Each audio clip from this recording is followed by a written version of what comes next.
Welcome to Daily Wisdom, Walking the Path with the Buddha, a podcast shared by David Roylance. This podcast is dedicated to guiding you to completely eliminate the discontent mind and the suffering it causes by attaining enlightenment. Learn and practice the teachings of Gotama Buddha that will guide you to fully attain a peaceful, calm, serene, and content mind with joy. To support this podcast, visit patreon.com/support Buddha or visit buddhadailywisdom.com, where you will discover a full range of courses, retreats, and online learning resources to assist you on the path to enlightenment. Now, here's our teacher to share more.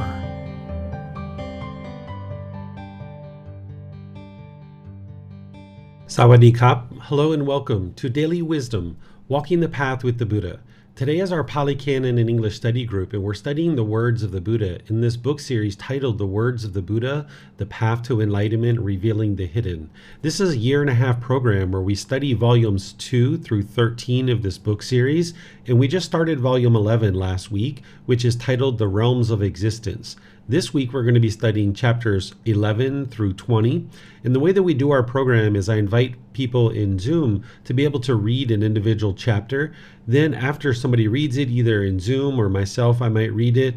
Then I'll share some teachings on that particular chapter. Then I will open up to any and all questions that you guys might have related to that specific chapter. So I'd like to welcome all of you, whether you've been joining us regularly or this is your first time that you've joined.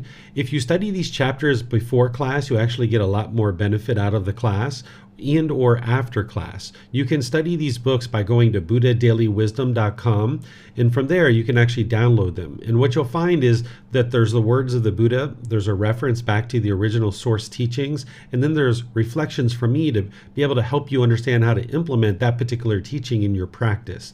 So as you decide to join this program and learn, you might decide to read these books either before and or after class, so that then as you're coming to class, you can ask questions that you have related to specific chapters. So again, welcome to all of you guys. I'll just invite anyone in Zoom that if you guys would like to read any of these chapters, feel free to volunteer by just electronically raising your hand.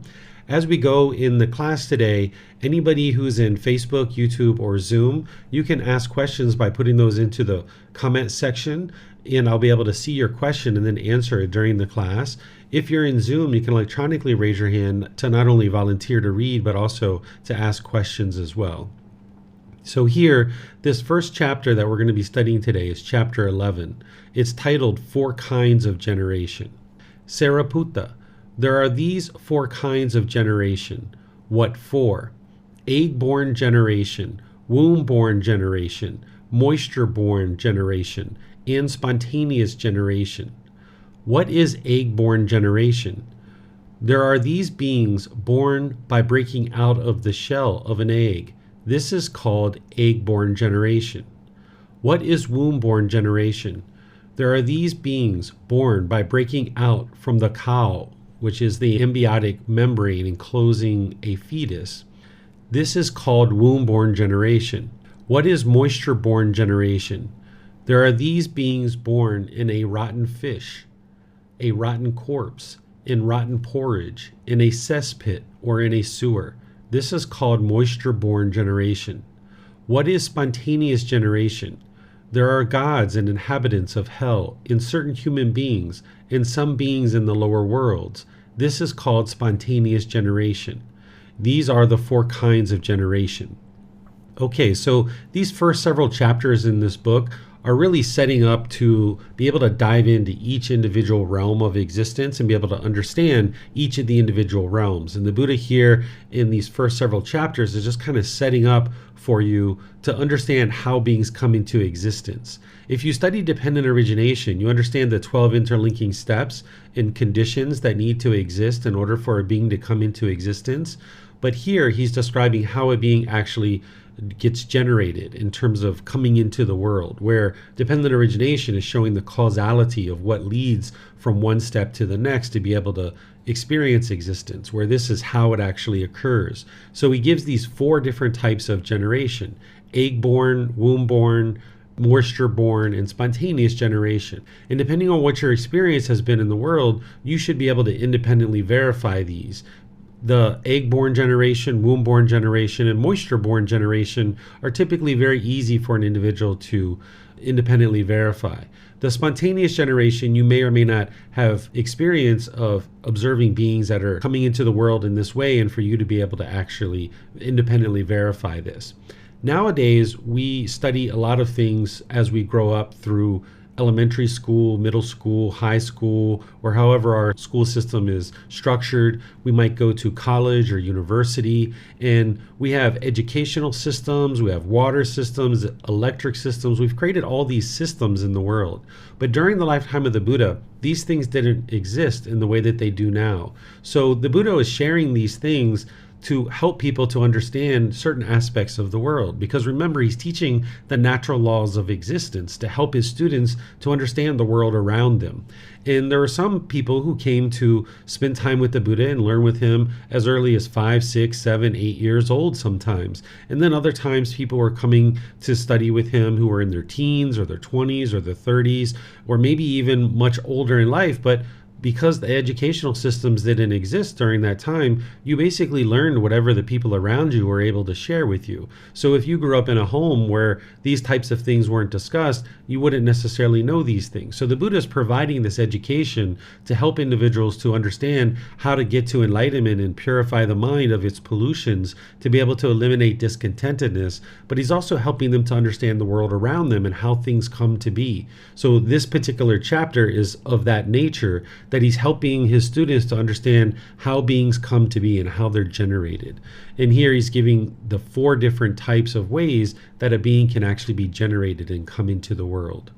Here, under each one, he explains how to independently verify this. So with egg-born generation, he's explaining how there's beings that break out of a shell from an egg. And if you've been around chickens or birds or turtles or some fish and things like this, you can independently verify this. Then there's womb-born generation. You've perhaps seen these things occur. And moisture-born generation as well. Spontaneous generation isn't something that everybody's necessarily had experience with, but the Buddha is explaining this as a way that a being can come into the world. So let me know what questions you guys have on this chapter. You can put that into Facebook, YouTube, or Zoom, or you can raise your hand in Zoom and ask any questions that you like. I see Koshi, you raised your hand. Go ahead, ma'am. Yeah, so how are human beings born spontaneously? I didn't know about that. Yeah, human beings are mostly reborn or come into the world through womb-born generation. The Buddha is describing that there are some human beings that are spontaneously born. I haven't witnessed that for myself, but the Buddha is saying that that's what he is aware of. So this is something that he's sharing. And things like this, while it's interesting to study and interesting to understand, I would suspect that our education around science and biology and chemistry and things like that is pretty far beyond what they were studying during this period of time 2,500 years ago. So this isn't something that somebody would absolutely need to understand in order to get to enlightenment, because the ultimate goal is to eliminate the pollutions of mind and get to this enlightened mental state where the mind's peaceful and joyful permanently. So this here, while the Buddha is describing this, and he's including human beings as beings that are able to be spontaneously generated, I haven't confirmed that, and it's not something that you absolutely need to confirm in order to be able to get to enlightenment.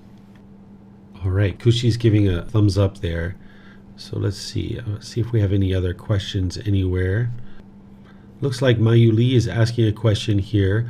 Are being in heavenly realms, afflicted spirit realms, and hell realms considered spontaneous generation? Yes, that's the way that I understand it, that these beings are spontaneously generated. And these are what we call the formless realms: heaven, afflicted spirit, and the hell realm. We're going to be talking a bit more about those in one of the chapters today that the Buddha is describing. I'm going to share some teachings with you on all 5 of the realms, including those 3 that you mentioned there, Mayu Lee. Okay, I'm not seeing any other questions anywhere. So let's move on to the next chapter, which is chapter 12. So remember, anybody in Zoom, if you guys would like to volunteer to read, you're welcome to do that at any point. Otherwise, I'll just continue forward unless I see a hand come up at some point. This one is titled 9 Abodes of Beings. Monks, there are these 9 abodes of beings. What 9? There are, monks, beings that are different in body and different in perception, such as humans, some heavenly beings, and some in the lower realm, in the lower world. This is the first abode of beings. There are beings that are different in body, but identical in perception, such as the heavenly beings of Brahma's company, and Brahma is the way they referred to God during the lifetime of the Buddha, that are reborn through the first jhana. This is the second abode of beings. There are beings that are identical in body, but different in perception, such as the heavenly beings of streaming radiance. This is the third abode of beings. There are beings that are identical in body and identical in perception, such as the heavenly beings of refulgent glory. I'm not sure how to pronounce that word. This is the fourth abode of beings. There are beings that are non-precipitant, without experience, such as the heavenly beings of the non-precipitant. This is the fifth abode of beings. There are beings that, with the complete surmounting of perceptions of forms, with the passing away of perceptions of sensory impingement, with non-attention to perceptions of diversity, perceiving space is infinite, belong to the base of the infinite space. This is the sixth abode of beings. There are beings that, by completely surmounting the base of infinite space, perceiving consciousness is infinite, belong to the base of the infinity of consciousness. This is the seventh abode of beings. There are beings that are completely surmounting the base of infinity of consciousness, perceiving there is nothing, belong to the base of nothingness. This is the eighth abode of beings. There are beings that, by completely surmounting the base of nothingness, belong to the base of neither perception nor non-perception. This is the ninth abode of beings. These are the 9 abodes of beings. So here, what you can understand is that what an abode is, this is a dwelling. So here the Buddha is describing the 9 dwellings of beings, essentially these 9 categorizations that he's describing. During the lifetime of the Buddha, they had a certain way of looking at the world in these various realms. This is called cosmology. And there's a certain cosmology that existed during the lifetime of the Buddha, and there's a very different cosmology that exists today. Not 100% different, but somewhat different. Nowadays, when we think about the realms of hell or heaven, for example, we tend to just kind of think about it as hell and heaven as just 2 completely different realms, and there's beings in those realms, and all those beings are just the same. But when you study the teachings of the Buddha on the realms of existence, you're going to start seeing these classifications of beings from within each individual realm. So in the hell realm, the Buddha classifies the beings in that realm, and the same thing in the heavenly realm. You'll see these descriptions that he gives of beings because he's the fully perfectly enlightened one who really understands these realms inside and out, backwards and forwards. So he's describing them in a lot of excruciating detail, and you're going to see that and be exposed to that as you read this particular book. But you don't need to understand the cosmology of what was going on during the lifetime of the Buddha in order to get to enlightenment. You can understand these 5 realms, and I'm going to be pointing out to you as we go in this book the things that you need to understand in order to move the mind to enlightenment.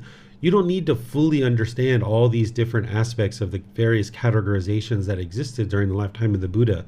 And this is one of those discourses that I left in this book series, but I don't really explain it very much. I think when we get down here, I talk about some things related to the realms of existence and kind of introducing students to the realms of existence and what needs to really be learned and practiced in order to get to enlightenment, rather than having students really focus on this cosmology that existed during the lifetime of the Buddha.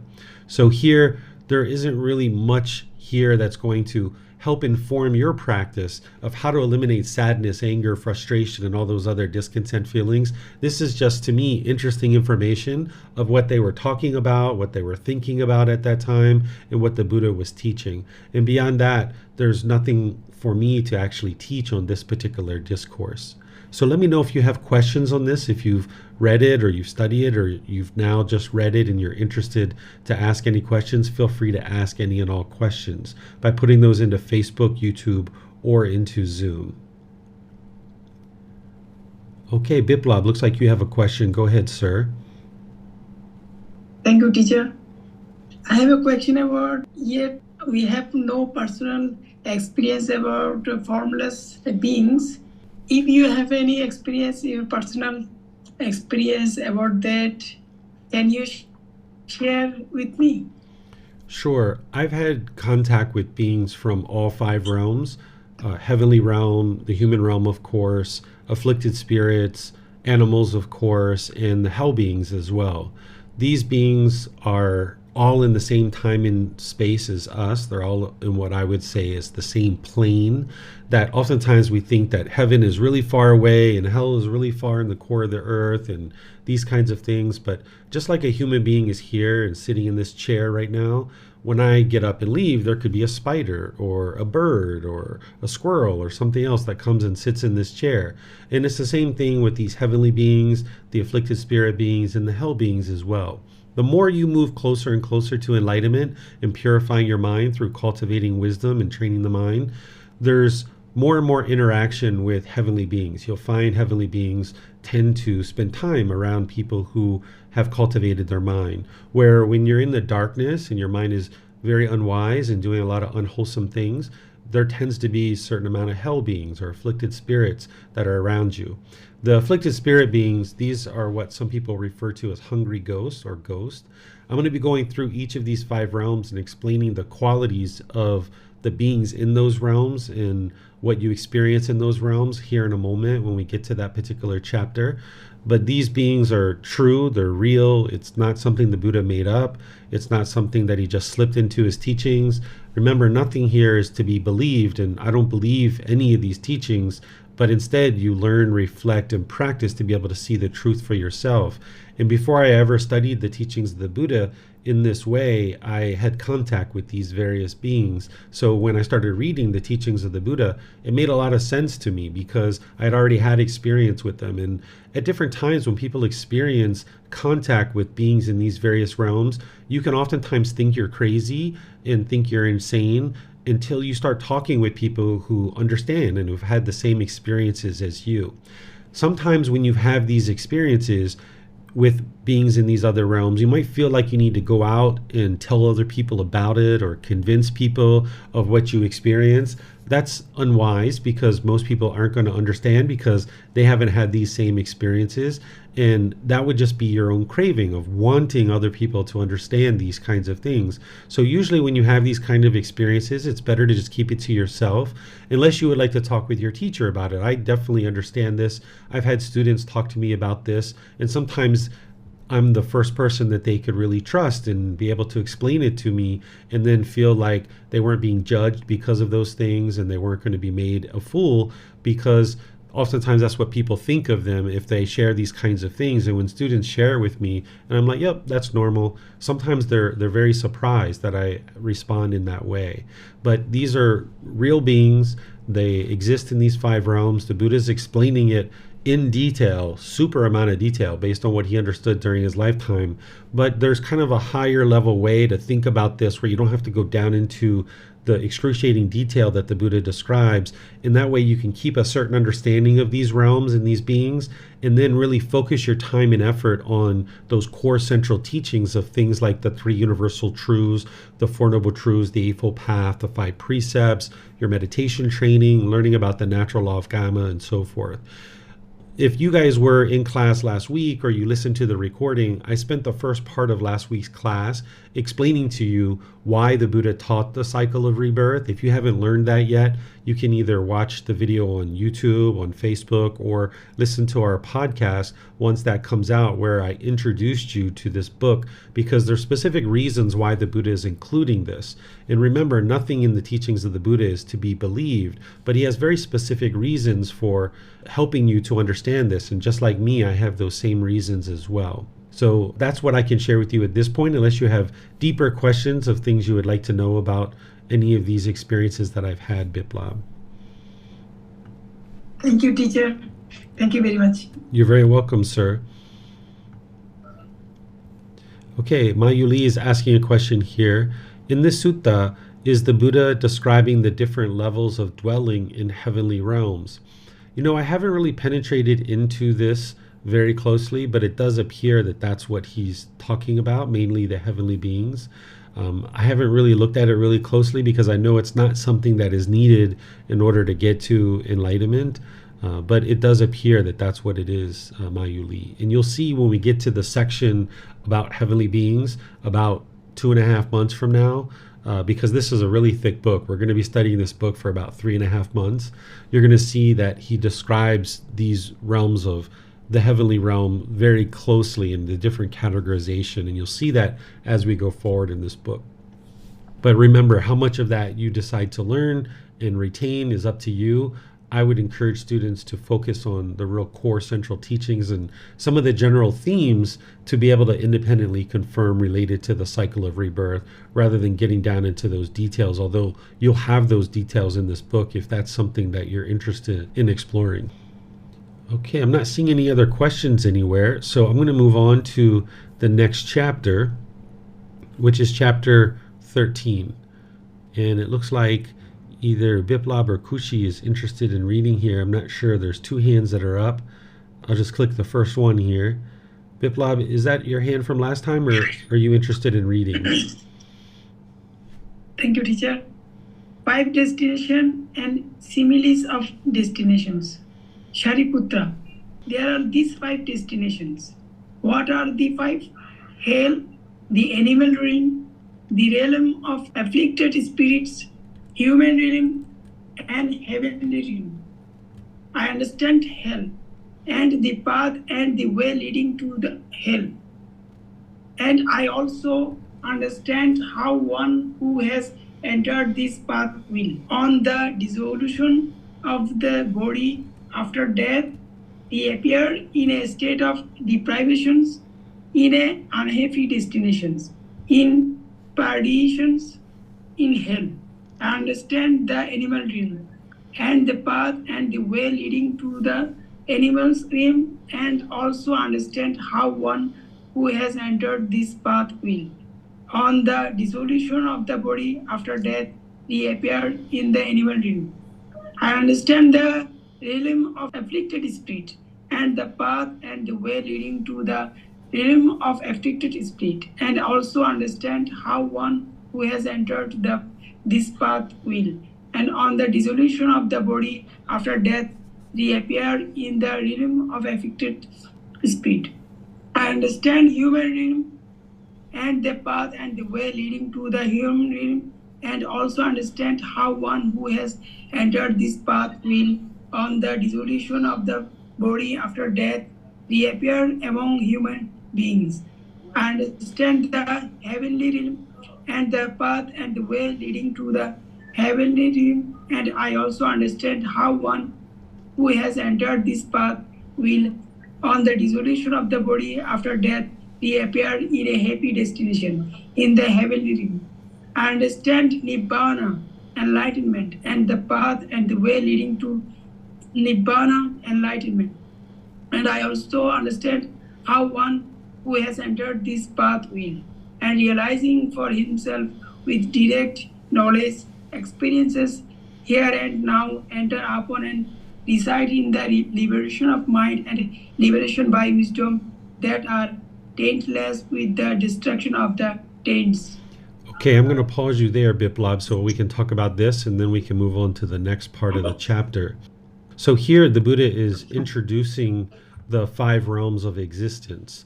And here's where you can see that he indeed taught 5 realms of existence. Depending on what you've been exposed to, you can see anything from 5, 6, 9, 32 different realms that people actually talk about. And they say that the Buddha actually taught these things. But when you go back to the original source teachings of the Buddha, which is in the Pali Canon, this is the largest, most complete collection we have of the teachings of the Buddha. You can see that he only taught these 5 realms. And if you've independently verified these realms, like you heard that I experienced contact with these 5 realms before ever coming in contact with these teachings, that you can independently verify that, yes, this is the truth.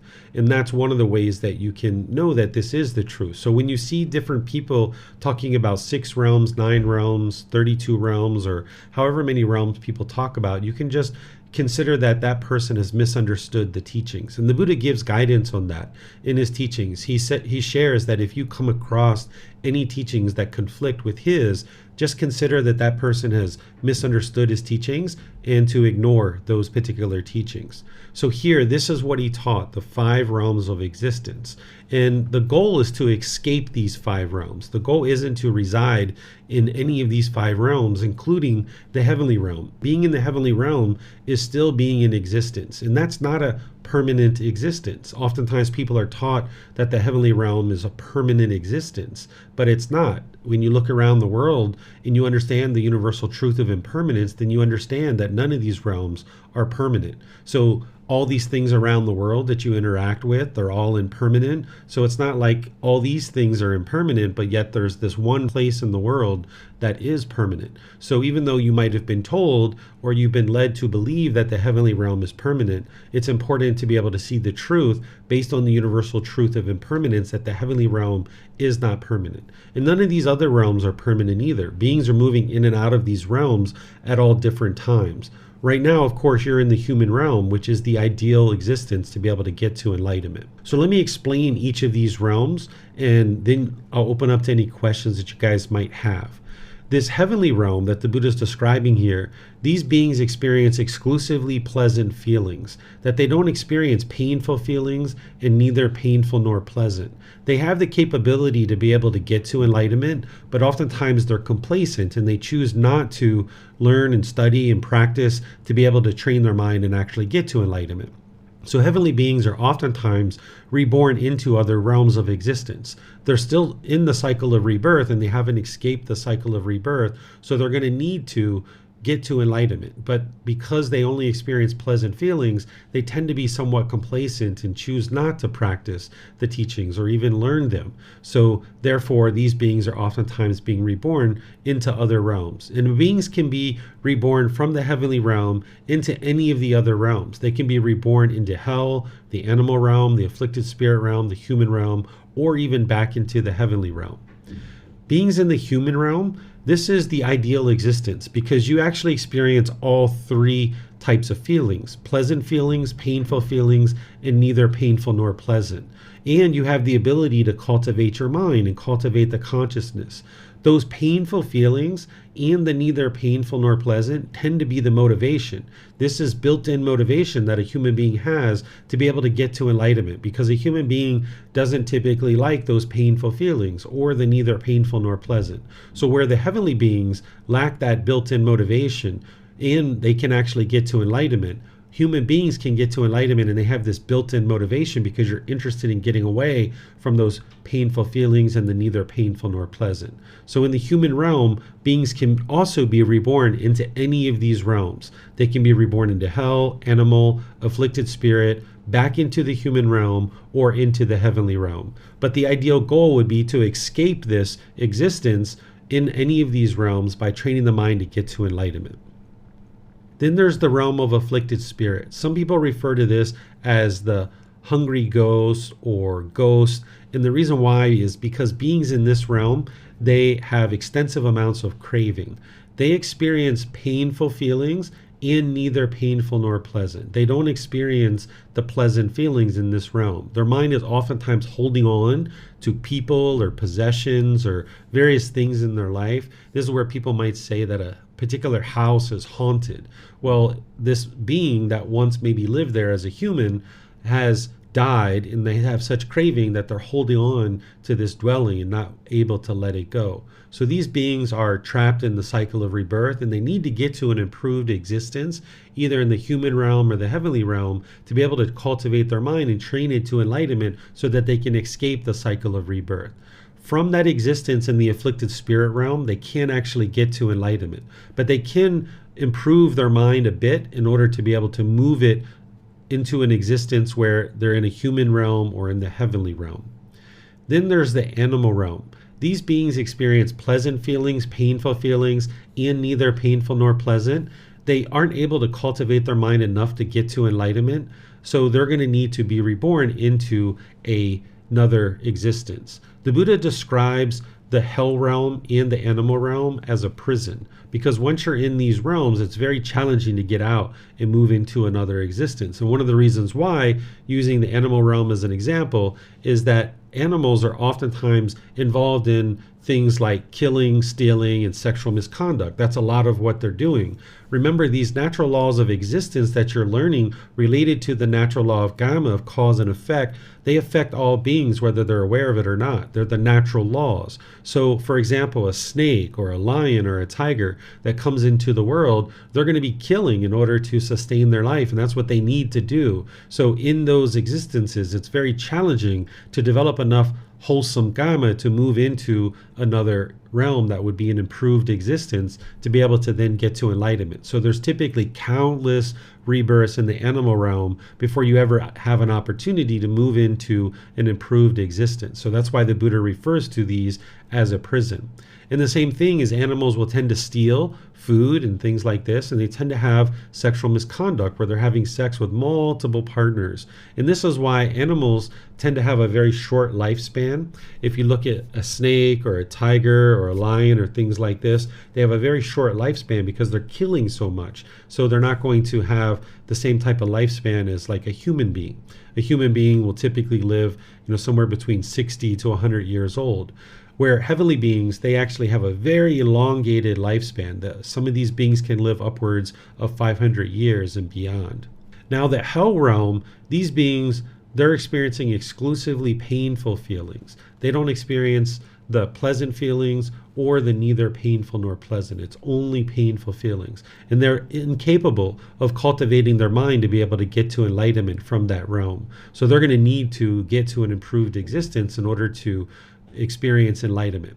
And beings from these realms, just like hell and all the others, they can move directly into some of these other realms. You can have beings come from the hell realm and go right into the human realm, or even right into the heavenly realm. That's very rare that occurs, but it can occur. This is why you can see beings in the human realm are very vicious and a lot of significant anger and hatred. If you see beings that come into the human realm and in a relatively short period of time, maybe in their 20s or 30s, maybe they're a serial killer or something like this. This are potentially beings coming out of hell or the animal realm. They're still having that consciousness of killing, and they come into the human realm, and now they're in this realm. Where if you have like a serial killer who maybe eats human beings, like a cannibal that's eating human flesh, this can be human being who was recently either in the hell realm or the animal realm, and now they're coming up into the human realm, and their consciousness is conditioned from those existences, and they're functioning very similar as they did in the hell or the animal realms. Even though they're in a human realm, their consciousness is still conditioned in that way. So all of these realms are something that you can learn, you can understand. The things that I just described are things that you can understand. I've taught this in other classes as well and laid it out very clearly for you guys. The level of depth that you choose to learn about this is up to you. I think it's helpful, and it can be used as motivation because you're in the human realm. The Buddha never used guilt, shame, or fear to motivate you in order to learn the teachings and get to enlightenment, but you could use it as your own motivation, not in terms of a guilt, shame, or fear perspective, but if you understand these lower realms and you start experiencing memories from these previous existences that we've all had, there's a good chance that every single one of you have been in the animal realm at least, potentially the afflicted spirits realm, or maybe even the hell realm at some point, or you may have even been in the heavenly realm at some point. So if you start having these various memories from these previous existences, it can help you to be able to confirm these realms, and it can also help you to feel like you're not insane or you're not crazy, because you just understand that they're existences, they're memories from previous existences, and there's no need for you to be worried about those things or anything like that. But use it as motivation and encouragement that now that you're in this human realm, apply the dedication and the effort to be able to get to enlightenment. So here in this chapter where the Buddha is describing that he understands how one ends up in hell, how one ends up in the animal realm, the afflicted spirit realm, the human realm, and the heavenly realm, he's also saying that he understands how to get to enlightenment, which is the ultimate goal.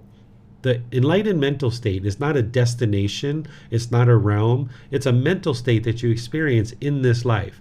Human beings and heavenly beings can experience that, and those beings in the lower realms of hell, animal, and afflicted spirits will eventually make their way to the human or heavenly realms with an opportunity to get to enlightenment, and they may have experienced that already in the past and ended up back in those realms. But this path that the Buddha is describing is how to escape all of this. And the Buddha is teaching you this so that you can understand it. He never uses guilt, shame, or fear in order to help you to understand or motivate you, or you can see in his teachings, he never uses anything like that, because his goal is to help you eliminate guilt, shame, and fear among all the other discontent feelings. So let me see what questions you guys have on what has been shared so far. You can put this in Facebook, YouTube, or Zoom, or you can raise your hand in Zoom and ask any questions that you like. Okay, it looks like Mayuli is asking a question here. She says, going back to the question that Biplop asked earlier, I have witnessed a room full of people that were having a party enjoying themselves. They were drinking and laughing, only to find out that the room was empty. Were these beings that I witnessed from heavenly realms? Most likely not, if they were drinking alcohol and things like this, because heavenly beings tend to not do those types of things. This could most likely be beings from the afflicted spirit realm. That's what I would say based on what you're sharing so far. Okay, it looks like Kushi has a question here. If you'd like to go ahead, Kushi. Yeah, so I wanted to ask that, is it very normal for a heavenly being to go back to hell realm or afflicted spirits, or is it not so common? Like, do they have more possibilities where they can make so much unwholesome karma that they can go back to this lower realms? It is possible. The Buddha says that it's much more likely that a being moves from the heavenly realm down into the lower realms than it is for beings to move from the lower realms up to the heavenly realms. So he doesn't share exactly how frequently that occurs, but he says that it's more frequent than not that beings are moving down into the lower realms. And that's because of a lack of understanding of the teachings, because he gives the reason why this is occurring. And it's because they haven't understood the Four Noble Truths. So it's much more likely that beings are moving downward than upward. But exactly the likelihood of that moving from the heavenly realm to the lower realms, I'm not 100% sure on the probability of that. And while we're talking about it as well, just as I mentioned that beings from like hell and animal realm can be reborn into the human realm, and you can see the evidence of that in things like serial killers and things like that. There's also beings that can be reborn from the heavenly realm into the human realm as well. And you can see evidence of this if you see people's life who they maybe have never even studied the teachings of the Buddha before, but their life is quite peaceful and quite joyful. They maybe experience a bit of irritation here and there, but by and large, their life is quite peaceful. These beings are oftentimes having been reborn out of the heavenly realm into the human realm. And oftentimes these beings also, even in the human realm, don't have much motivation to learn and practice the teachings. That even when they come in contact with the teachings, it's like, they experience discontentedness once every 3 months or so. It's not very significant and they're not really bothered by it. So they really oftentimes lack motivation even here in the human realm. And this is one of the reasons why beings can go from like heavenly realm to human, and then once they're in the human realm, they're not really learning the teachings there too, and now they can go down even further, down into hell, animal, or afflicted spirits. So the goal would be is now that you're in this human realm, really apply dedication, determination, and diligence to learning and practicing so that you can escape all of this. Looks like Kushi has her hand up either for a question or maybe to read. Yeah, I understand that. And I have one more question. Sure. So hell beings are formless, so how they can feed on people or animals or something like that? Yeah, so the animal realm is where beings are feeding on other animals, right? So that's what I was mentioning in terms of like beings coming from the lower realms, moving into the human realm and continuing to do harmful things here in the human realm. Beings in the hell realm, they're not necessarily feeding on other beings because they're formless. They don't need food in order to continue their existence. Okay, Kushi's giving a thumbs up there. All right, so there's some more content here that we can explore. This content here is a lot of detail that we can read, and that way you'll understand it. But it's not something that you would need to know in the detail that the Buddha is describing it, but it's interesting to study. So Biplab, if you would like to continue, or if somebody else would like to read, this is a continuation of this particular discourse. Okay, Kushi would like to read. She's putting her hand up. Go ahead, Kushi. Yeah, I can go ahead. A simile for seeing destinations. Suppose there were a charcoal pit deeper than a man's height, full of glowing coals, without flame or smoke. And then a man scorched and exhausted by hot weather, weary, parched, and thirsty, came by the path going in one way only and directed to that same charcoal pit. Then a man with good sight on seeing him would say, "This person so behaves, so conducts himself, so taken such a path that he will come to this charcoal pit." And then later on he sees that he has fallen into that charcoal pit, and he is experiencing exclusively painful, agonizing, piercing feelings. So too, by encompassing mind with mind, I understand a certain person thus. This person so behaves, so conducts himself, has taken such a path that on dissolution of the body, after death, he will reappear in a state of deprivation, in an unhappy destination, in perdition, in hell.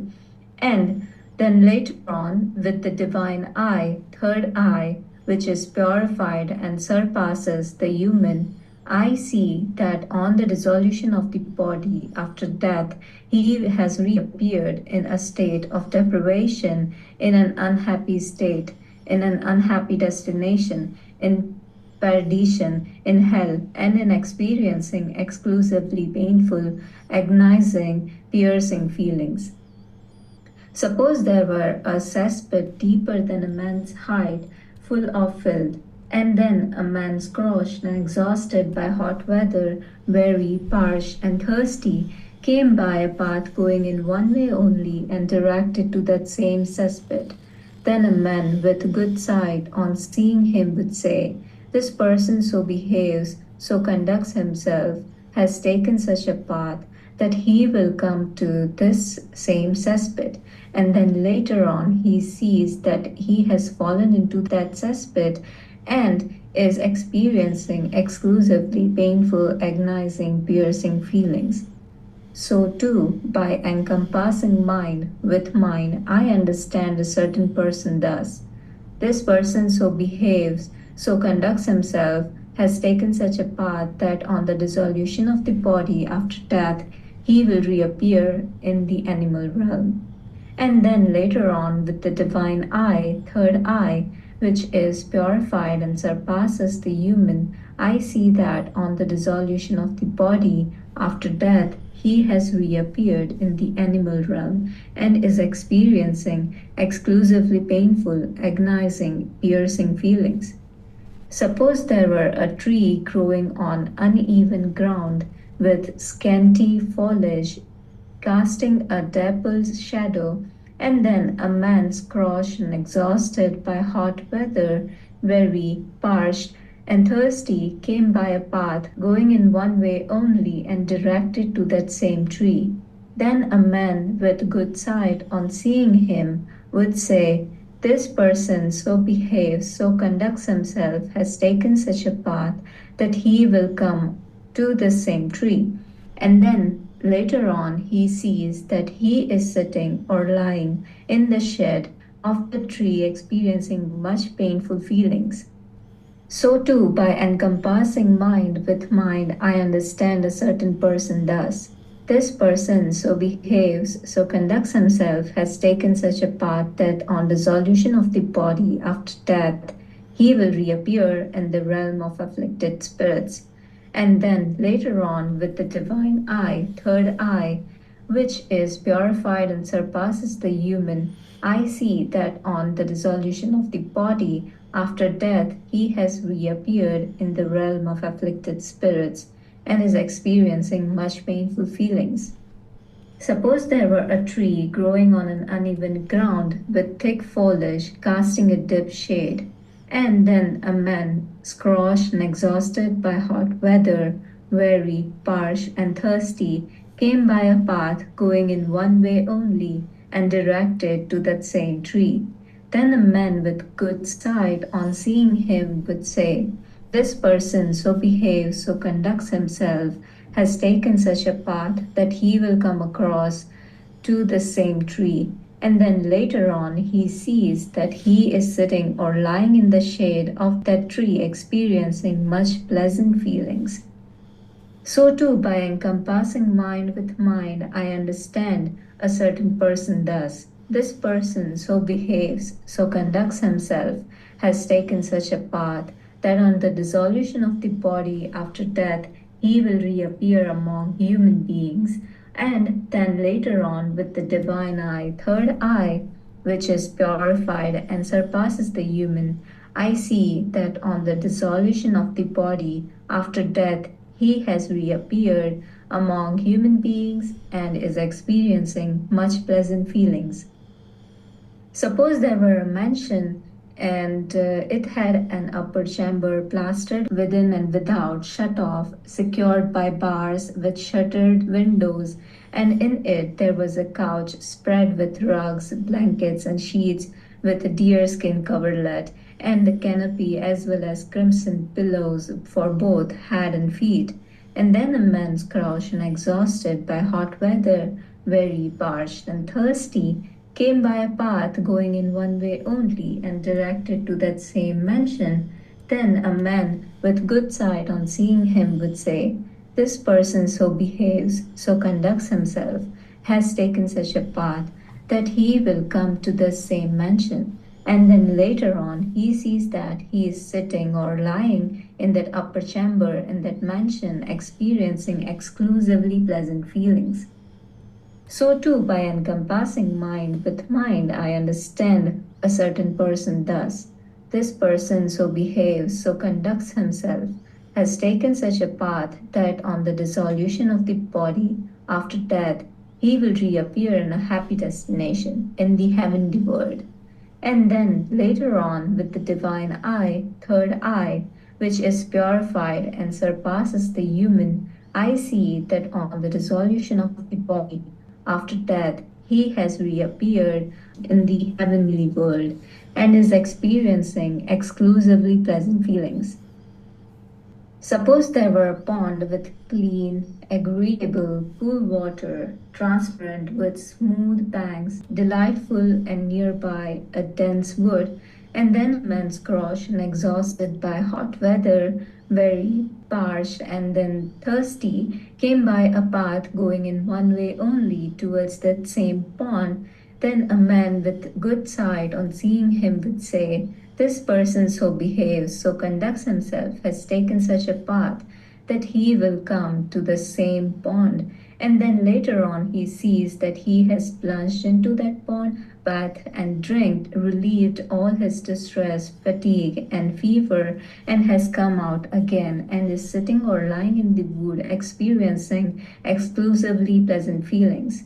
So too, by encompassing mind with mind, I understand a certain person thus.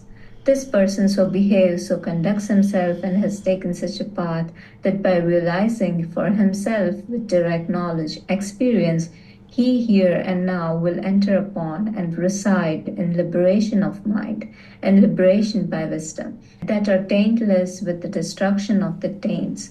And then later on, I see that by realizing for himself with direct knowledge, experience, he here and now enters upon and resides in the liberation of mind and liberation by wisdom that are taintless with the destruction of the taints and is experiencing exclusively pleasant feelings. Okay, thank you, Koshi. Let me know what questions you guys have on this. There's nothing that I'm going to really go through and teach other than I think I just put a little bit here in the book just to kind of point you in a certain direction. But if you guys have questions on anything, I'll be pleased to answer it. You can put that into Facebook, YouTube, or Zoom, or you can raise your hand in Zoom and ask any questions that you like. Mayuli has a question here. It looks like it was probably from our last pause, where she says, I have many ladybugs in my room. When the weather was warm, I would free them outside. Since the weather is too cold where I live, it is too cold for them to survive outside, so I let them roam freely. They look peaceful. Is this how it is possible for being in animal realms to be reborn into human realms? So the way that an individual is reborn into various realms and moving up in realms is based on decisions that that particular being makes, not based on other beings. So the decision that you're making to allow those beings to exist in your room, those are decisions that you're making to have loving kindness and compassion, and that's going to help you in this life, and if there needs to be rebirth in future lives to experience improved existence. But those beings, those ladybugs themselves, would need to make decisions that improve the results that they're experiencing. So I'll give you an example of this.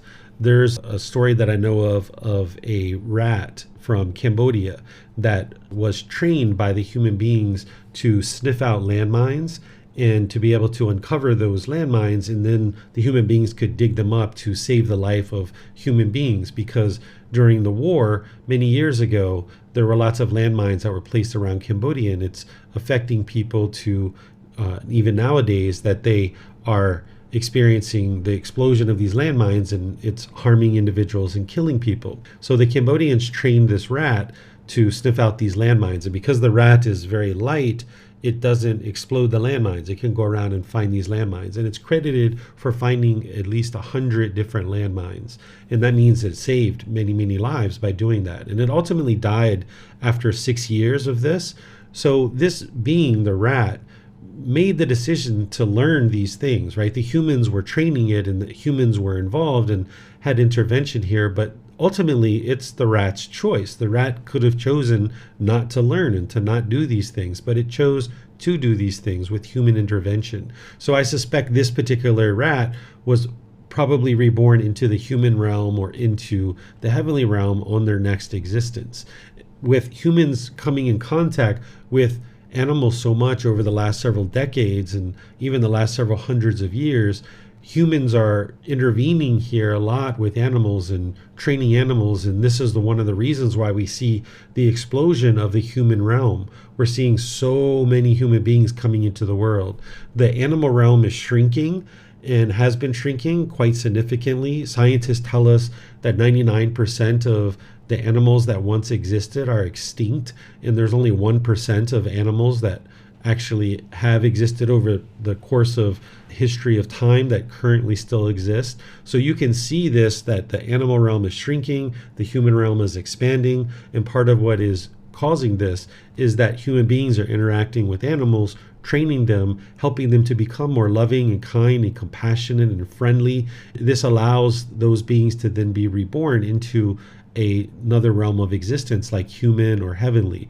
But at the end of the day, it's still those animals' decision of whether they're going to learn that training from the human beings. Where if these animals were out on their own, out in the forest, they wouldn't have the ability to cultivate their mind in the same way as they do when a human being is involved. When a human being is involved, we can guide them and help them a lot more readily because of our intelligence, because of our wisdom, that we can help these animals. But even if an animal was out on its own, let's just say like a big group of monkeys, in that big group of monkeys, there's going to be some that are more angry and hateful, and there's going to be others that are more friendly and kind. Maybe there's some monkeys that are like helping other monkeys to pick bugs out of their fur and comb their fur. Maybe they lay down and hug each other, and they're more loving and more kind and compassionate. So even animals left to their own devices, they will end up being either hateful and vindictive with animosity and bitterness, or some of them can actually cultivate their mind to a certain degree to have a little bit more loving kindness, a little bit more compassion, which ultimately helps them to improve their next rebirth. But when humans are involved, then we can see this happens more readily, like this example with the rat and other examples that you can see all around the world of human beings being involved with animals. And that's allowing for more and more animals to be reborn into the human world. Okay, let me see if we have any other questions. I'm not seeing any other questions anywhere. So let's move on to the next chapter. Now, this is the section where we're going to start studying discourses related to the realm of hell, where the Buddha is starting to describe beings in that realm. So this is chapter 14. If there's anybody who would like to read this, just let me know. Otherwise, I'll go ahead and read it. So this one is titled 10 Courses of Unwholesome Karma, Deposited in Hell. Impurity by body, Kunda, is threefold. Impurity by speech is fourfold. Impurity by mind is threefold. And how, Kunda, is impurity by body threefold? 1. Here, someone destroys life. He is murderous, bloody-handed, given to blows and violence, merciless to living beings. 2. He takes what is not given. He steals the wealth and property of others in the village or forest. 3. He engages in sexual misconduct. He has sexual relations with women who are protected by their mother, father, mother and father, brother, sister, or relative, who are protected by their teachings, who have a husband, whose violation entails a penalty, or even with one already engaged. It is in this way that impurity by body is threefold. And how, Kunda, is impurity by speech fourfold? 1. Here, someone speaks falsehood. If he is summoned to a council, to an assembly, to his relative's presence, to his club, or to the court, and questioned as a witness thus, "So, good man, tell what you know." Then, not knowing, he says, "I know." Or knowing, he says, "I do not know." Not seeing, he says, "I see." Or seeing, he says, "I do not see." Thus, he knowingly speaks falsehood for his own benefit, or for others' benefit, or for some insignificant worldly benefit. 2. He speaks argumentatively. Having heard something here, he repeats it elsewhere in order to divide those people from these. Or having heard something elsewhere, he repeats it to these people in order to divide them from those. Thus, he is one who divides those who are united, a creator of divisions, one who enjoys separation, rejoices in separation, finds pleasure in separation, a speaker of words that create separation. 3. He speaks harshly. He speaks such words as are rough, hard, hurtful to others, offensive to others, bordering on anger, unconducive to concentration. 4. He indulges in idle chatter. He speaks at improper time, speaks falsely, speaks what is unbeneficial, speaks opposite to the teachings and the discipline. At an improper time, he speaks such words as are unwise, unreasonable, rambling, and unbeneficial. It is in this way that impurity by speech is fourfold. And how, Kunda, is impurity of mind threefold? 1. Here, someone is full of longing, craving. He longs, craves for the wealth and property of others, thus, oh, may what belongs to another be mine. 2. He has a mind of ill will and intentions of hate, thus, may these beings be slain, slaughtered, cut off, destroyed, or obliterated. 3. He holds wrong view, ignorance, unknowing of true reality, and has an incorrect perspective, thus, there is nothing given, nothing sacrificed, nothing offered. There is no fruit or result of wholesome and unwholesome actions. There is no this world, no other world. There is no mother, no father. There are no beings spontaneously reborn. There are in the world no ascetics and Brahmins of right conduct and right practice, who, having realized this world and the other world for themselves by direct knowledge, experience, make them known to others.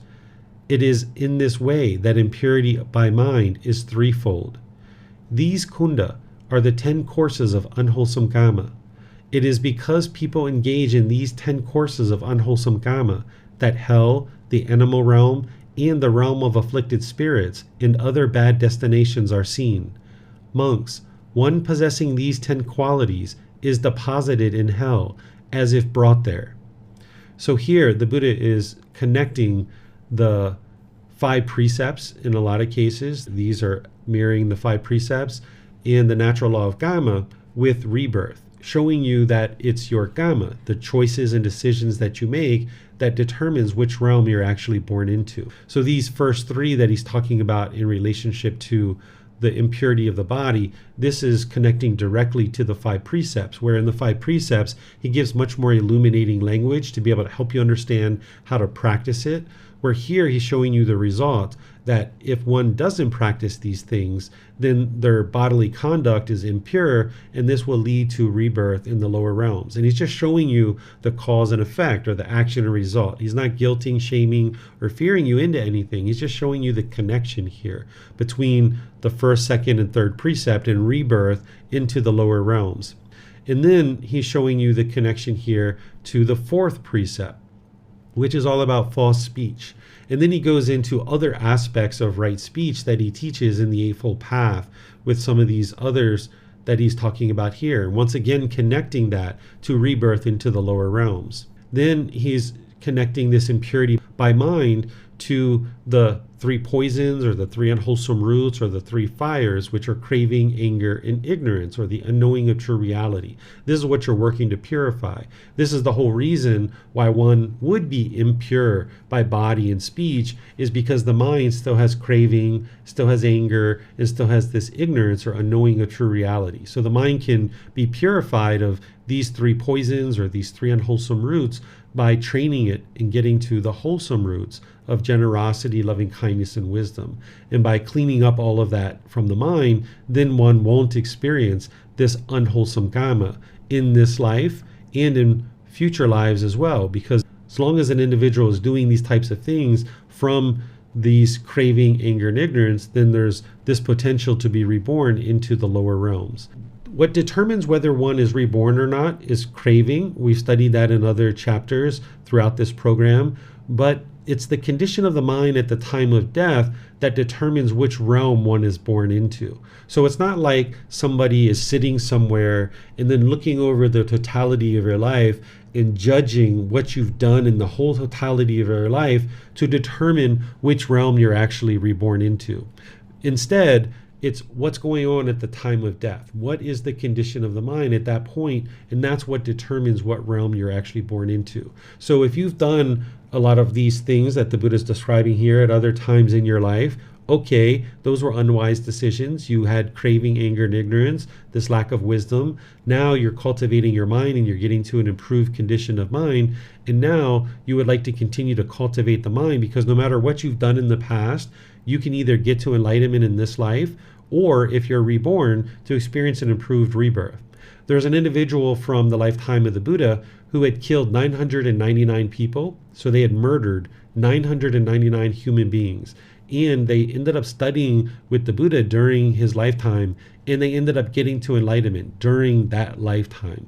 So I'm sure that nobody who's listening to this has killed 999 people. So therefore, no matter what you've done in the past, it's in the past, and you can now focus on developing your mind, developing your wisdom, and now training to the point where you can either get to enlightenment in this life, or if you're going to experience rebirth, then you can at least get to the point where you perhaps have escaped the lower realms and you no longer are reborn into hell, animal, or afflicted spirits.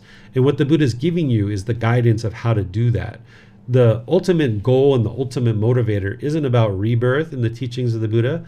It's to eliminate those painful feelings. But yes, it would be unwise to experience rebirth at all, let alone rebirth in any of these lower realms. So that is one of the benefits of training the mind and getting closer and closer to enlightenment, or enlightenment itself, that you're not going to experience rebirth in any of these realms. But ultimately what you would like to do is get to that peace and joy and experience that for the rest of this life. Are there any questions that you guys have on this chapter? You can put those into Facebook, YouTube, or Zoom. Or in Zoom, you can raise your hand and ask any questions that you like. Okay, I'm not seeing any questions anywhere. So I'm going to go to the next chapter. Here, this is chapter 15. This one is titled Dangers to One of Unwholesome Morality. Householders, there are these 5 dangers to one of unwholesome morality, of failure in morality or moral conduct. What are they? In the first place, he suffers great loss of property through neglecting his affairs. In the second place, he gets an unwholesome reputation for immorality and misconduct. In the third place, whatever assembly he approaches, whether Khattiyas, Brahmins, householders, or ascetics, he does so without confidence and is fearful.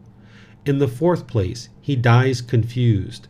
In the fifth place, after death, at the breakup of the body, he arises in an unwholesome state, a bad destination, in suffering, in hell.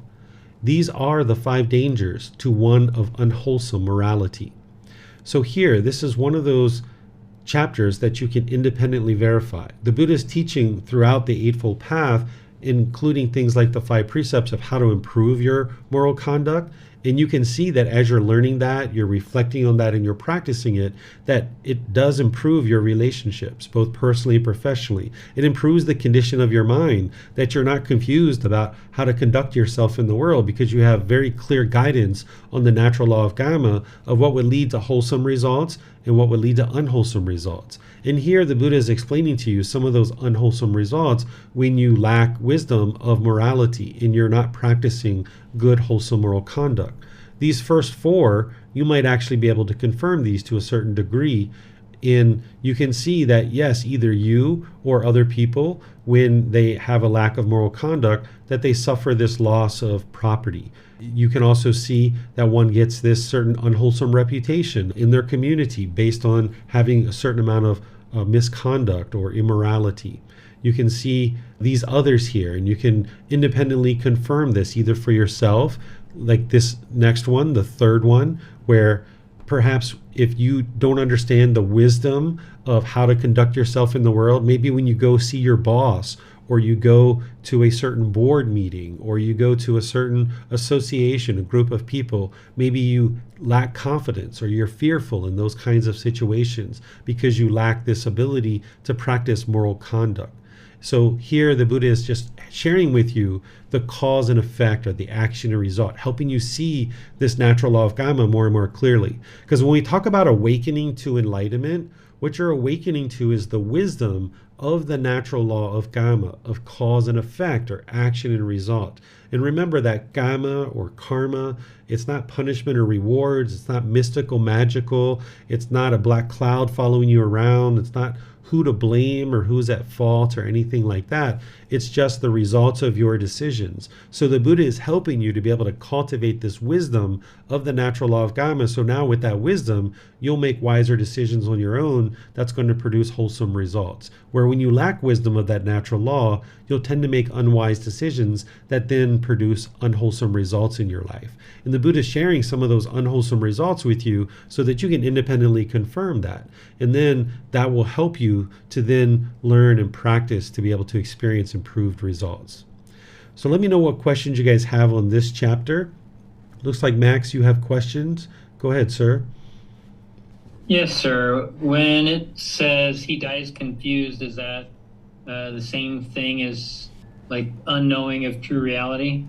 Yes, the unknowing of true reality and lacking wisdom and muddle-minded, that one is just misunderstanding and confused. Like you die, but you don't know where you're going next. You don't know what's going to happen next. You might even be fearful of your death. So this confusion at the time of death oftentimes leads to a very painful death, because if you don't understand things like craving, anger, and ignorance, and you're getting closer and closer to death, due to this confusion, you might be holding on to the world.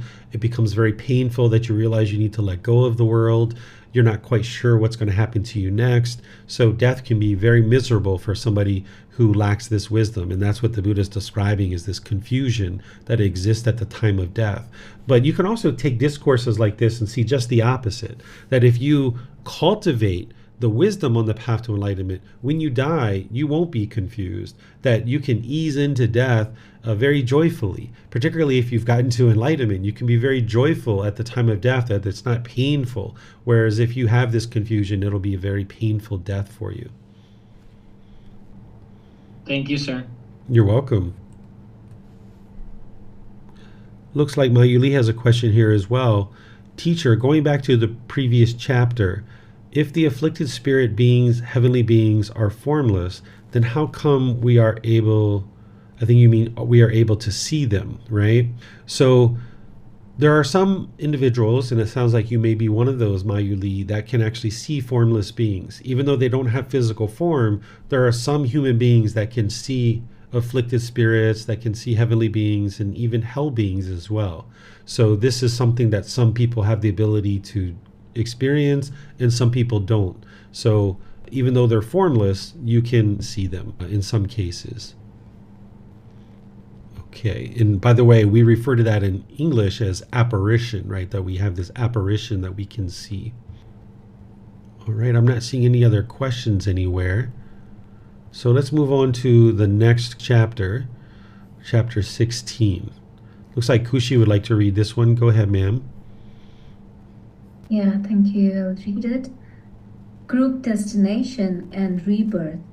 Monks, I will teach you as an exposition of the teachings on grouping. Listen and attend closely, I will speak. And what, monks, is that exposition of the teachings on grouping?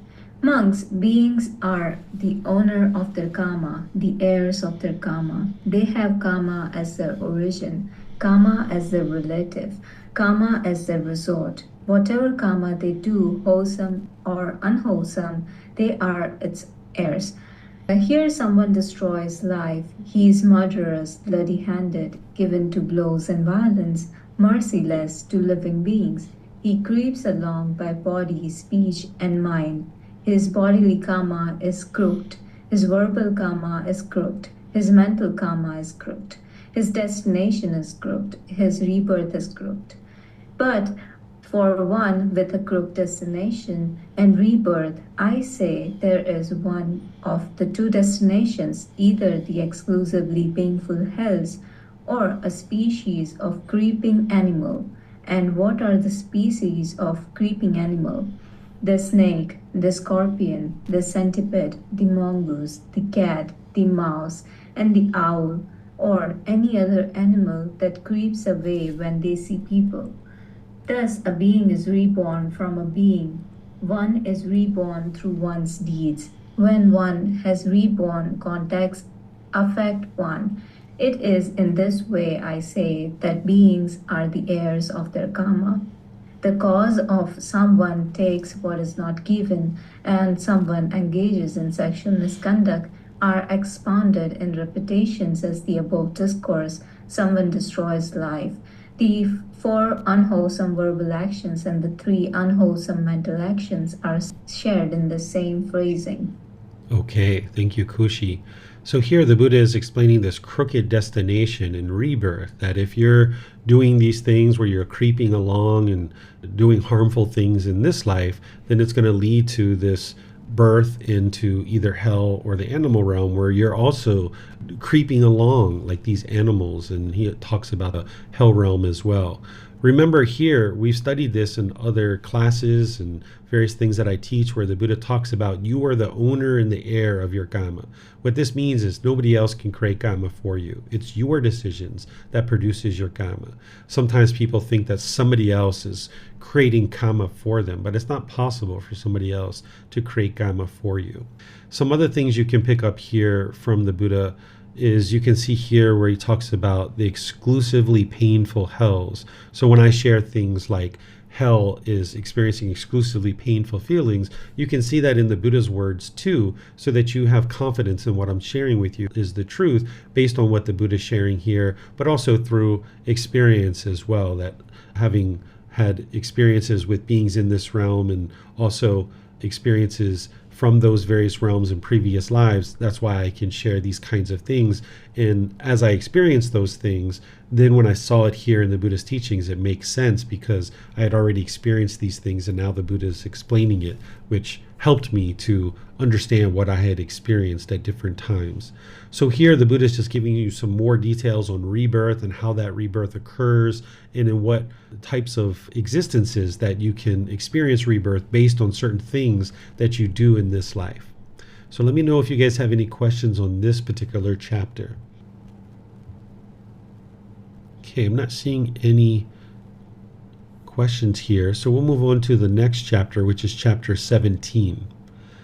This one is titled Leading to Hell, to the Animal Realm, and to the Realm of Afflicted Spirits. Monks, the destruction of life, repeatedly pursued, developed, and cultivated, leads to hell, to the animal realm, and to the realm of afflicted spirits. For one reborn as a human, the destruction of life at minimum leads to a short lifespan. Taking what is not given, repeatedly pursued, developed, and cultivated, leads to hell, to the animal realm, and to the realm of afflicted spirits. For one reborn as a human being, taking what is not given, at minimum, leads to the loss of wealth. Sexual misconduct, repeatedly pursued, developed, and cultivated, leads to hell, to the animal realm, and to the realm of afflicted spirits. For one reborn as a human being, sexual misconduct at minimum leads to hostility and competition. False speech, repeatedly pursued, developed, and cultivated, leads to hell, to the animal realm, and to the realm of afflicted spirits. For one reborn as a human being, false speech at minimum leads to false accusations. Argumentative speech, repeatedly pursued, developed, and cultivated, leads to hell, to the animal realm, and to the realm of afflicted spirits. For one reborn as a human being, argumentative speech at minimum leads to being separated from one's friends. Harsh speech, repeatedly pursued, developed, and cultivated, leads to hell, to the animal realm, and to the realm of afflicted spirits. For one reborn as a human being, harsh speech at minimum leads to hearing disagreeable things. Idle chatter, repeatedly pursued, developed, and cultivated, leads to hell, to the animal realm, and to the realm of afflicted spirits. For one reborn as a human being, idle chatter at minimum leads to others distrusting one's words. Drinking liquor and wine, ingestion of substances that cause heedlessness, repeatedly pursued, developed, and cultivated, leads to hell, to the animal realm, and to the realm of afflicted spirits. For one reborn as a human being, drinking liquor and wine, ingestion of substances that cause heedlessness, at minimum, leads to madness. So here, the Buddha is helping you to see these things that he teaches in other discourses of how continuing to do those things over and over and over again leads to this rebirth in the lower realms. But even if an individual is reborn into the human realm, there's still karma to be experienced. That's where he says, here that at minimum, if reborn into a human realm, one is going to experience this particular result. So here, this helps you to be able to understand the morality and why it's important for you to practice good moral conduct so that you can experience improved results in this life. And then if there has to be rebirth in the future life, then okay, you'll experience improved results there as well. But this also helps you to be able to see in situations now in this life why people are experiencing certain things that they experience. So if you happen to learn about a particular case, or if you have a particular friend that perhaps has a very short lifespan, this can oftentimes be from the destruction of life in previous lives. So if somebody was killing in a previous life, if they're reborn into the human realm, they could experience a shortened lifespan in this life. And this helps you to understand why some people might die when they're very young in this particular life. And then you can see that through beings like I described even in the animal realm, that beings in the animal realm are repeatedly killing over and over and over and over again. This is why they have a shorter lifespan than human beings, because a tiger, a snake, things like this, like I think an average lifespan of a tiger is somewhere between 8 to 12 years, or a lion. In a snake, I think the average lifespan is somewhere between like 10 to 20 years, because these beings are typically killing quite a bit. So here you can see that the Buddha is relating this to the human realm. But remember, these are the natural laws of existence. So they apply to all beings, whether you're aware of these natural laws or not. So you can go through and independently verify these things. Either if you or people you know have been folks that actually steal, then you know that this experience leads to you actually losing wealth. And then the same thing with all of these different ones. You can actually independently verify all of these through your own experiences, or if you're watching the news or you're hearing about news stories of other people, anything that anybody experiences, it's the results of their decisions. It's not good luck or bad luck. It's not fate or destiny. It's decisions that were made in this life or in some previous life. So you can actually trace it through the teachings of the Buddha, and you can see that when you hear about news stories or you watch a YouTube video and something bad happens in a particular situation, it's going to be a result of that person's decisions that they made. And you can see the karma as a result of one's own decisions. And this is actually really helpful for you to understand these things, so that then it can lead to your cultivation of wisdom to be able to make wiser and wiser decisions in the world. If you've ever used drugs or alcohol, you might know that yes, this indeed leads to madness. That if you've used that extensively, you might have noticed during that time frame when you were drinking or using drugs that there was a lot of anger and madness in the mind.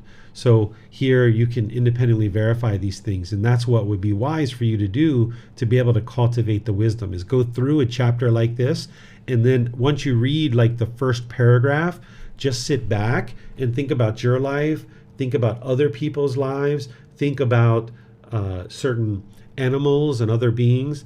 Think about murder cases, or think about world leaders who are involved in a lot of murder or harming through killing. You can see that they've experienced a shorter lifespan.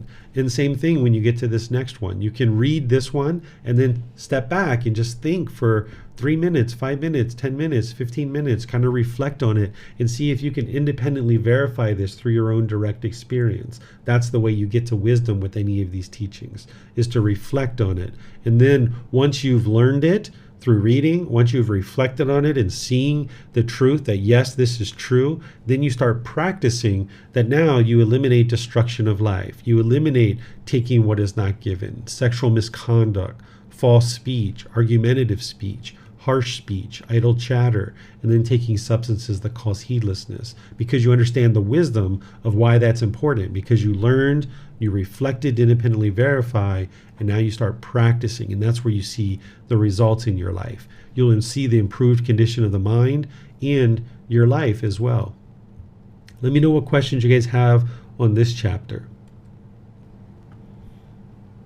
Okay, I'm not seeing any questions here, so I'm going to move to the next one, which is chapter 18. This one is titled, The Unwise Person's Unhappy Destination. Suppose a man threw into the sea a ring with a hole in it, and the east wind carried it to the west, and the west wind carried it to the east, and the north wind carried it to the south, and the south wind carried it to the north. Suppose there were a blind turtle that came up once at the end of each century. What do you think, monks? Would that blind turtle put his neck into that ring with a hole in it? He might, venerable sir, sometime or other at the end of a long period. Monks, the blind turtle would sooner put its neck into that ring with a single hole in it than an unwise person, once gone to hell, would take to regain the human state, I say. Why is that? Because there is no practicing of the teachings there, no practicing of what is righteous, no doing of what is wholesome, no performance of merit. There, their mutual devouring prevails, and the slaughter of the weak. If some time or other, at the end of a long period, that unwise person comes back to the human state, it is into a low family that he is reborn, into a family of outcasts or hunters or bamboo workers or cartwrights or scavengers, one that is poor with little to eat and drink, surviving with difficulty, where he scarcely finds food and clothing, and he is ugly, unsightly, and mishappen, sickly, blind, cripple-handed, lame, or paralyzed. He gets no food, drink, clothes, vehicles, garlands, scents or ointments, bed, lodging, and light. He misconducts himself in body, speech, and mind. And having done that, on the dissolution of the body after death, he reappears in a state without basic necessities, in an unhappy destination, in suffering, even in hell. Monks, suppose a gambler, at the very first unlucky throw, loses his child and his wife, and all his property, and furthermore, goes into bondage himself. Yet, an unlucky throw such as that is negligible. It is a far more unlucky throw when an unwise person who misconducts himself in body, speech, and mind on the dissolution of the body after death reappears in a state without basic necessities, in an unhappy destination, in suffering, even in hell. This is the complete perfection of the unwise person's condition. Okay, so here the Buddha is explaining the rarity of an individual once they get into hell to be able to get back into an existence of being a human being with the opportunity to then get to enlightenment. It does happen, but it's very rare. And the Buddha's connecting that to this blind turtle that's at the bottom of the sea, and now there's this ring floating on the sea that's moving all around with the wind, and this blind turtle comes up once every 100 years. And the Buddha is saying, essentially, what's the likelihood of this turtle putting its neck into this ring? Because it's a blind turtle, and this ring is floating all over the sea. Once every 100 years, the turtle is coming up. And the Buddha is saying, yes, this is the same rarity of somebody going from the hell realm up to the human realm in order to experience the improved condition of mind and be able to actually get to enlightenment. And the reason why is he's saying that there's no practicing of the teachings in the hell realm, that there's no ability to really learn them and practice them and cultivate the mind. So let me know what questions you guys have on this chapter. You can put that into Facebook, YouTube, or Zoom. Or in Zoom, you can raise your hand and ask any questions that you like. Okay, I'm not seeing any questions anywhere. So I'm going to move on to this next chapter, which is chapter 19. To be reborn in the hell of laughter.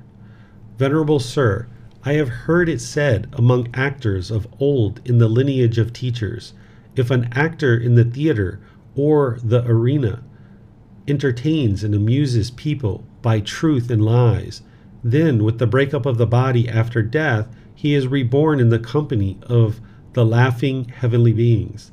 What does the perfectly enlightened one say about that? Enough, headman, let it be. Don't ask me that. A second time and a third time, Talaputa, the troop headman, said the same question. In the theater or arena, among beings who are not yet free from craving, who are bound by the bondage of craving, an actor entertains them with teasing things that excite them even more strongly to craving.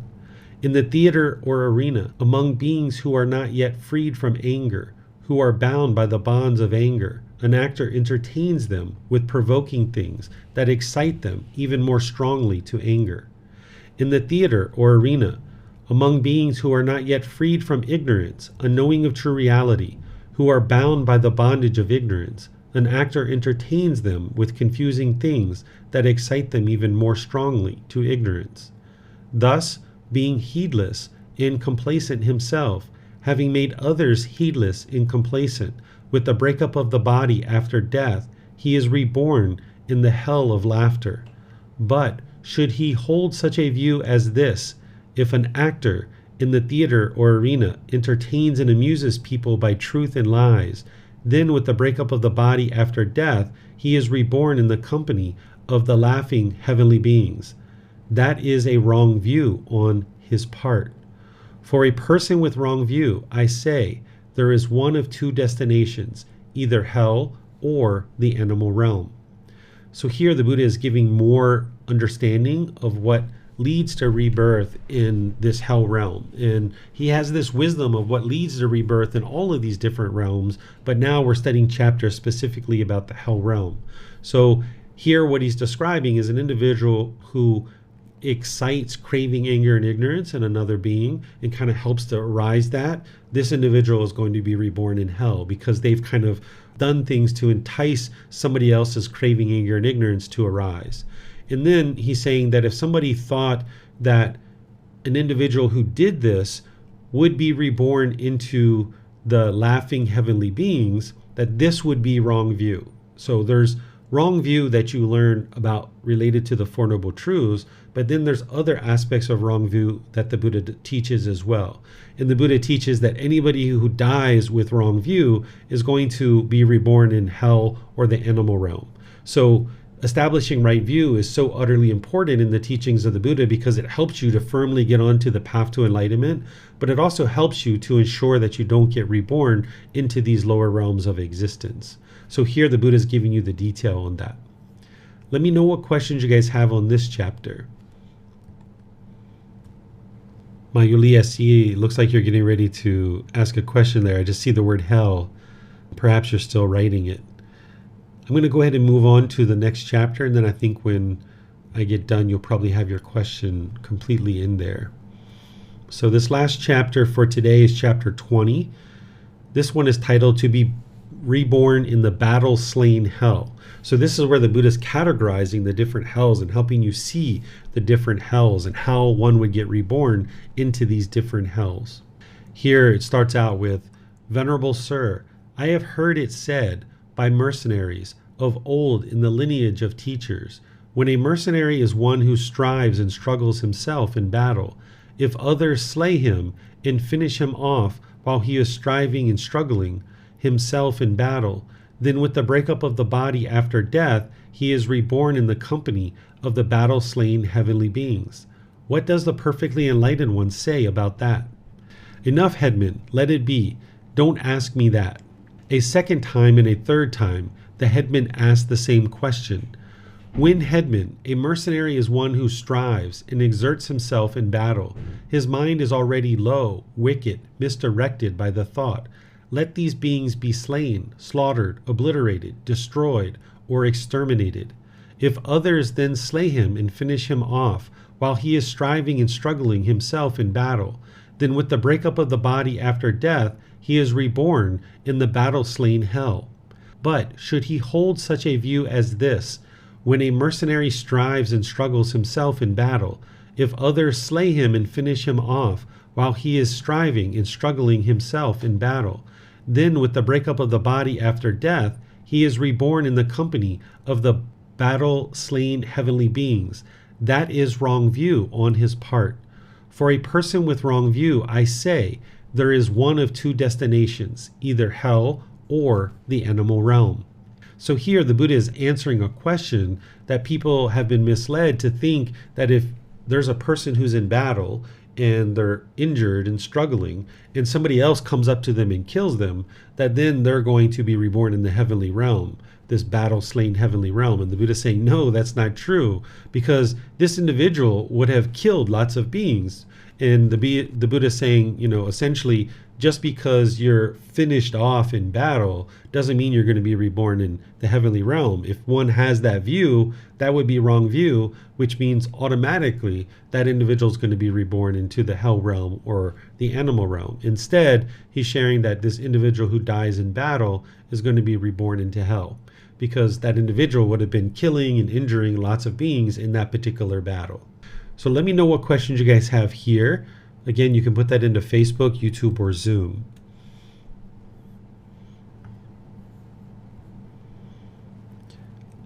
Okay, looks like Mayuli's got a question here. Sorry for the confusion. My question is it possible that a human being study and practices the Buddhist teachings, then be reborn into hell realms?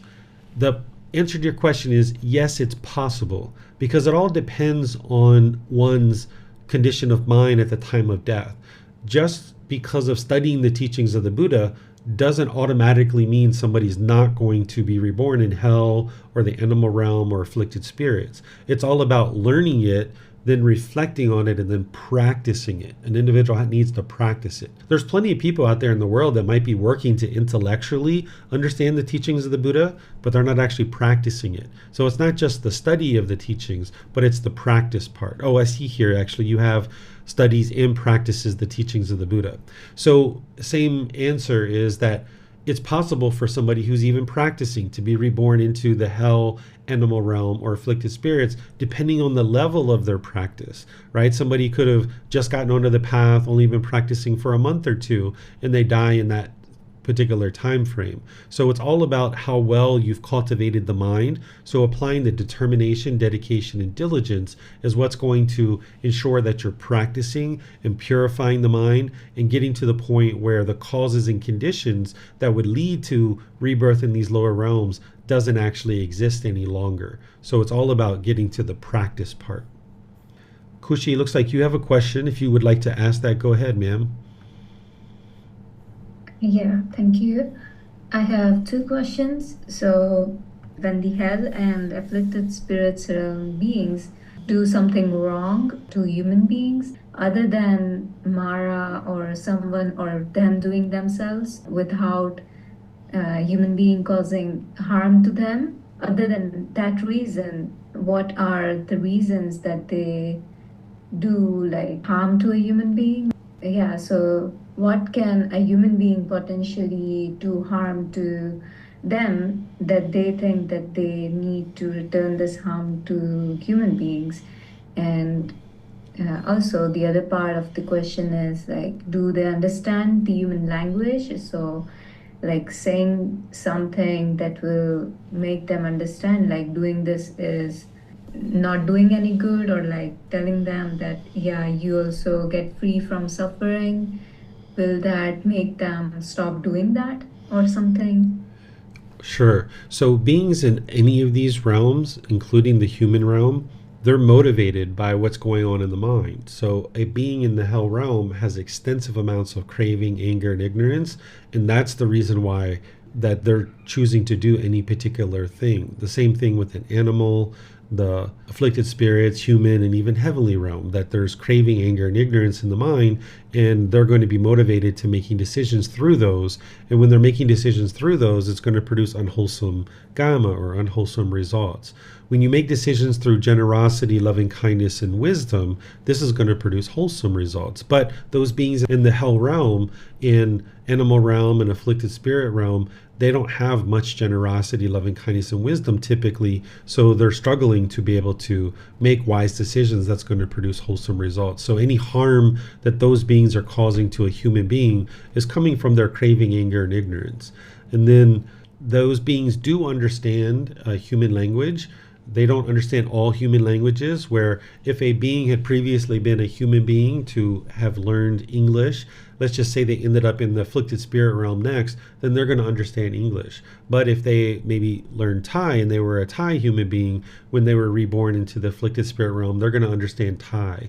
So those beings can understand, but they typically aren't interested because they have so much craving, anger, and ignorance. They don't typically apply themselves to being able to understand and being able to learn. You don't have to worry about these beings in the lower realms. You don't have to be the least bit worried, because everything that you experience is going to be a result of your decisions. If you experience contact with beings in any of these realms, if you show fear, particularly the hell realm and the afflicted spirit realm, they feed off of that fear. So you're not interested in having any particular fear if you come in contact with these beings, because they feed off of it and they want that reaction from you, because then they know that they're important. So if you come in contact with any of those beings, you just ignore it and still practice loving kindness and compassion, but it would be best to ignore those beings. Let's see, we have a question here in Zoom. Hi, sir. May I know how these results of unwholesome moralities done in the past, including past lives, can be recompensated? At the same time, understanding the cause and effect phenomenon in karma. Thank you. So, as you make decisions in this life, you are experiencing the results of those decisions. You can experience the results of those decisions in this life, but also in previous lives. The way that the results of those decisions happen from one life to the next is that when you're reborn, what's actually being reborn, which I don't really consider rebirth, but that's how people typically describe this word samsara. They translate it as the cycle of rebirth. It's best to think about it as the cycle of new existence, that person A and person B, it's a completely new existence. It's a completely new body, a completely new mind.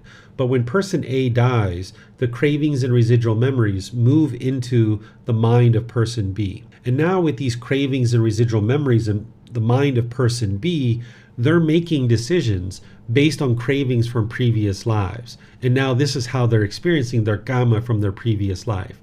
It's not like somebody did something in a previous life and now there's some magical way that person B is experiencing that. The way that person B is experiencing it is that because person A didn't extinguish their craving, then now this craving is in the mind of this new person, and now this person B is functioning based on that craving, and now they're experiencing results in this life. So let me give you an example. Say that person A is Bob, and during Bob's lifetime, he had sex with lots of different people, and he was having lots of sex. And now by the time he dies, he still hasn't extinguished that sexual craving, and he dies. And now let's just say he happens to be reborn into the human realm. And now his cravings and residual memories go into this new mind.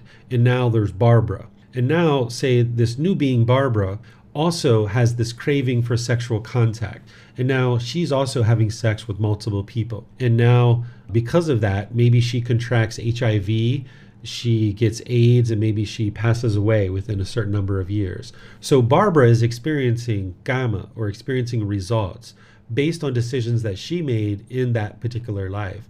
But those decisions were based on cravings from a previous life. So even though Bob had all these different sexual interactions that he ultimately experienced karma in that life, he's also experiencing that karma in his next life too, where Barbara is continuing to have sexual contact, and now because of that sexual misconduct contracts HIV and dies early in life. And now maybe that being is reborn down into hell or afflicted spirits or even the animal realm or something like that. So that's how one experiences it. It's because the cravings move from one life to the next, and now that new being is functioning through that craving, and that's how the unwholesome results from previous lives are being experienced in this new life. Okay, I'm not seeing any questions anywhere else. This was our last chapter for today. So I'd like to thank all of you guys who joined the class. I'd like to also thank those of you guys that chose to read and volunteer to read, and all the questions you guys are asking are outstanding. This is great that you guys are penetrating into it this way. So thank you all for your participation, your reading, your questions, your dedication and diligence to learning the teachings of the Buddha. In our next class, next Saturday, we're going to be in chapters 21 through 30. So remember, you can read these chapters either before class and or after class, and that will help you to gain more benefit because you'll see the words of the Buddha, you'll see the words that I share because I'm not able to share everything in class like I would in a particular book. So you're welcome to download those. You're welcome to take it and go print it. You're welcome to get printed versions from the temple here in Chiang Mai or on Amazon so you can have access to all these books at no cost. Tomorrow in our group learning program, I'm going to be sharing Volume 1, Chapter 16, which is titled Dissolving the Ego, Ego Serves No Purpose. I'm going to explain to you what the ego is, the complications and symptoms that you experience because of the ego, and how to dissolve it and how to eliminate it. Then on Wednesday, I'm going to be guiding you guys in a breathing mindfulness meditation session and then opening up to any and all questions that you guys have. We also have a course coming up Monday through Friday this upcoming week from 9 a.m. to 3 p.m. Thai time, which you guys are welcome to join live through Facebook, YouTube, or Zoom. This is a Foundation in the Path to Enlightenment course, which really helps you to lay a really strong foundation on the path to enlightenment. If you can't attend that live based on the time zone or what you're involved in, it's going to be recorded on Facebook and YouTube, and eventually it'll make its way to the podcast as well, so that you guys can learn the foundation in the path to enlightenment, establishing a really nice foundation. So that's going to be coming up this week. So thank you all for joining. We'll see you guys in one of these future classes, courses, or retreats. Have a very wonderful and lovely rest of your day. We'll see you next time. Sawadee ka. Thank you for listening to this podcast. To provide support for this podcast, visit patreon.com/support Buddha. To access more teachings, visit buddhadailywisdom.com. There, you will discover a full range of courses, retreats, and online resources to assist you on the path to enlightenment. Remember to establish a daily, consistent meditation practice, along with learning and practicing these teachings. A well-developed meditation practice is the foundation in which to train the mind to attain enlightenment.